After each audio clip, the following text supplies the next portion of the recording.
নমস্কার, আমি প্রশান্ত, আমার চ্যানেল মাতশক্তি। আজ বলবো মোহিনী একাদশী নিয়ে। আপনি আপনার ঘরে নিজেই অমৃত তৈরি করে নিতে পারেন, মানে অমৃতের সমান ফলাফল পাবেন যদি আপনি ঠিকমতো এই কাজটা করতে পারেন। 27শে এপ্রিল মোহিনী একাদশী। এই দিন সকাল থেকে উপোস করে থাকুন, একাদশী পালন করুন। ওই দিন অন্ন গ্রহণ করবেন না, চুলদাড়ি নখ কাটবেন না, তুলসী গাছে হাত দেবেন না, বা তুলসী গাছ পাতা ছিঁড়বেন না। এই কটা কাজ বর্জন করে চলুন। এবার টাইমটা বলে দিই। অমৃত সময় দুপুর 2:41 থেকে 4:20 মধ্যে আপনার একটা তামা বা পিতলের ঘুঁটি বা পাত্র জোগাড় করে তার মধ্যে পরিষ্কার শুদ্ধ জল দিয়ে ছাদে খোলা জায়গায় বা আপনার উঠোনে যদি পরিষ্কার জায়গা থাকে সেখানে রেখে আসুন।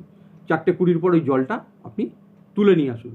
নিয়ে এসে জলটা হাতে ধরে নারায়ণের সামনে ঘিয়ের প্রদীপ জ্বালিয়ে বসে নারায়ণের ছবি, বা যদি শালগ্রাম শিলা থাকে, অনেক ঠাকুরমশাইদের বাড়িতে, অনেক বাড়িতে, বা গোপাল থাকে, অনেকের বাড়িতেই আছে।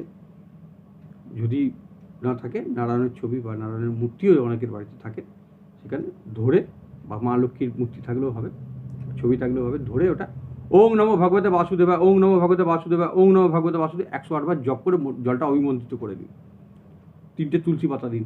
দেখুন, তুলসী পাতাটা বাজার দিয়ে কিনে নিয়ে আসবেন, গাছ থেকে তুলবেন না, বাড়িতে যদি গাছও থাকে, কেননা বাজারে 2-3 দিন আগে থেকে ওরা নিয়ে রাখে। ওটা নিয়ে এসে দিন।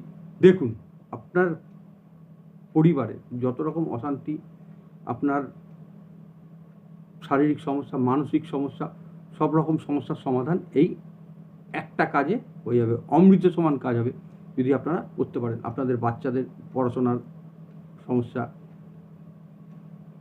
অনেক রকম সমস্যার সমাধান এটা করে দেবে। বাচ্চাদের পড়াশোনা, আপনাদের আর্থিক সমস্যা, আপনাদের শারীরিক সমস্যা, সব সমস্যার সমাধান। আপনার ঊর্জা শক্তি বাড়বে, শরীরে এনার্জি বাড়বে। করে দেখুন, কাজটা খুব পাওয়ারফুল কাজ হবে যদি করতে পারেন। আমার চ্যানেলটা নতুন, ভিডিওটা ভালো লাগলে লাইক করুন, কমেন্ট করুন, শেয়ার করুন। আমার চ্যানেলটা সাবস্ক্রাইব করুন, ভিডিওটা শেয়ার করে দিন, আরও 5 জনকে জানার সুযোগ করে দিন। এই কাজ যদি এই দিন করতে পারেন, আপনার 27শে এপ্রিলের দিন যদি করতে পারেন, 27 তারিখ, খুব ভালো ফল পাবেন। করে দেখুন। নমস্কার।